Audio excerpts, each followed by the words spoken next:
नमस्कार। खेत खजाना में आपका स्वागत है। आज मंगलवार का दिन है और जुलाई महीने की तारीख हो गई है 14। और आज सरसों का बाजार कुछ सुबह जितना पॉजिटिव खुला उसमें उतनी तेजी शाम तक बरकरार नहीं रह पाई। कितना बाजार घटा है और कहाँ घटा है, क्या स्थितियां रही है, इस पर तो चर्चा करेंगे ही, लेकिन साथ में ये चर्चा भी करना ज़रूरी है कि जिस ढंग से मानसून चल रहा है, कहीं ज़्यादा कहीं कम। ज़्यादा तो कुछ एक जगह पर है, लेकिन कम बहुत सारे क्षेत्रों में है। उससे लगता है कि आने वाली जो फसलें हैं, इस सीज़न की जो फसलें होती हैं, उनमें उत्पादन घटने की ज़बरदस्त संभावना बन रही है, ज़बरदस्त आशंका कहना चाहिए बन रही है। और उत्पादन घटेगा तो फिर आप समझिए कि उत्पादन घटेगा तो फिर सप्लाई टाइट होगी, और सप्लाई टाइट होगी तो फिर बाज़ार जो है वो ज़्यादा ही गर्म रहने वाले हैं।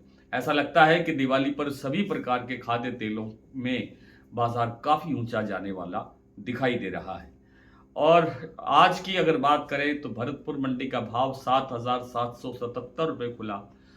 सुबह जब बाजार खुला तो ये लगभग स्थिति थी, लेकिन शाम के समय कुछ मुनाफा वसूली कहिए, कुछ अन्य कारणों से थोड़ा बहुत दबाव आया बाजार पर, और बाजार में हल्की फुल्की गिरावट दर्ज हुई है। 25 रुपये टूटा है बाजार सलोनी प्लांट के अंदर, और लगभग लगभग 40-45 रुपये का बाजार भरतपुर मंडी में कमजोर हुआ है।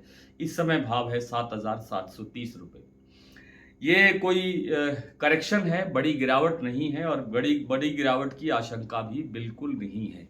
बाजार मजबूत रहने की ज़्यादा संभावना है, क्योंकि आज की जो दैनिक आवक है वो 2.25 लाख बोरी के आसपास रही है। क्योंकि बाजार ऊंचा होने के साथ जो जो आवकें होती है वो थोड़ा सा एक बार प्रेशर दिखाती हैं, घटती हैं। लेकिन अगर बाजार इसी तरह से ऊंचा रहा आगे, कल परसों के दिनों के अंदर भी बाजार अगर ऊंचा ही खुलता है तो फिर थोड़ी सी आवक बढ़ेगी, क्योंकि फिर बिकवाली बढ़ेगी और बाजार पर एक दूसरे तरह तरह का प्रेशर आने की संभावना बनेगी। वैसे लगता नहीं है कि बहुत ज़्यादा आवक बढ़ेगी, क्योंकि आवक है ही नहीं। जो अप्रैल तक, मार्च और अप्रैल के अंदर जो हमारी सरसों की क्रशिंग हुई वो सबसे ज़्यादा थी। उसके बाद उस मई से लेकर के फिर जून और जुलाई के महीने के अंदर जो क्रशिंग हो रही है वो भी उम्मीद से ज़्यादा रही है। और अब आगे आगे क्रशिंग घटेगी, क्योंकि आपूर्ति ही नहीं होगी तो क्रशिंग कैसे होगी। और जब क्रशिंग घटेगी तो तेल का उत्पादन कम होगा, तेल का उत्पादन कम होगा तो तेल के दाम ऊंचे रहेंगे। यही कारण जो मैंने आपको बताया कि सरसों का बाजार और सरसों तेल का बाजार और दूसरे सभी खाद्य तेलों का बाजार तेज रहने की संभावना ज़्यादा दिखाई दे रही है। सोयाबीन का जो भाव है उसमें भी अभी कोई गिरावट की गुंजाइश नहीं है। आज जो कीर्ति प्लांट का भाव है वो 7600 तक पहुंच गया है, और 7600 के बाद में लगता ये है कि बाजार 200-300 बढ़ने की गुंजाइश में अभी भी बाकी है। क्योंकि यहाँ भी जो दैनिक आवक है वो आज मात्र 55,000 बोरी हुई है। सोयाबीन की मैं बात कर रहा हूँ। सोयाबीन की इतनी घटती आवक और बाजार ऊंचा होने की संभावना बनती ही है, ये स्वाभाविक है। आइए कुछ मंडियों और कुछ प्लांटों की स्थिति देख लेते हैं बाजार की। सरसों बाजार की, भरतपुर 7,770 पे खुला, लेकिन 7,730 के आसपास इस समय बाजार रह गया है। जयपुर 8,150 से 8,175, दिल्ली 7,925, चरखी दादरी 7,900, अलवर 7,850, बरवाला 7,400, हिसार 7,300, मोरेना मंडी 7,700, ग्वालियर 7,600, खैरथल मंडी 7,775, टोंक मंडी 7,780, निवई 7,800, सिवानी मंडी 7,700, नड़वई 7,770, खेरली मंडी 7,800, गंगापुर सिटी 7,850, रेवाड़ी 7,600।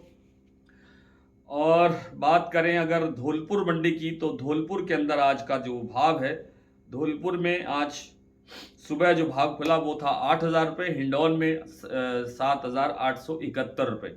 और बात करें अगर प्लांटों की, तो जो शारदा प्लांट है वहां पर 8,530 रुपये का भाव है। बीपी आगरा में भी इस समय 8,530 का ही भाव है। इस प्लांट में 60-70 रुपये की गिरावट दर्ज हुई है। गोयलकोटा 8,175 पर सुबह 8,175 खुला था, 75 रुपये प्लस होने के बाद में, और उसी पर लगभग कायम चल रहा है। अभी सलोनी जो प्लांट की स्थिति है वो है 8,975, शमशाबाद 8,985, दिग्नेर, अलवर 8,900 और कोटा भी 8,900। ये स्थिति है इस समय प्लांटों की। और मैंने लगभग आपको क्लोजिंग का भाव भी भरतपुर मंडी का बता दिया है, लेकिन बाजार आगे कमजोर होने की संभावना नहीं है। आज इतना ही, कल फिर आपसे मुलाकात होती है, तब तक के लिए नमस्कार।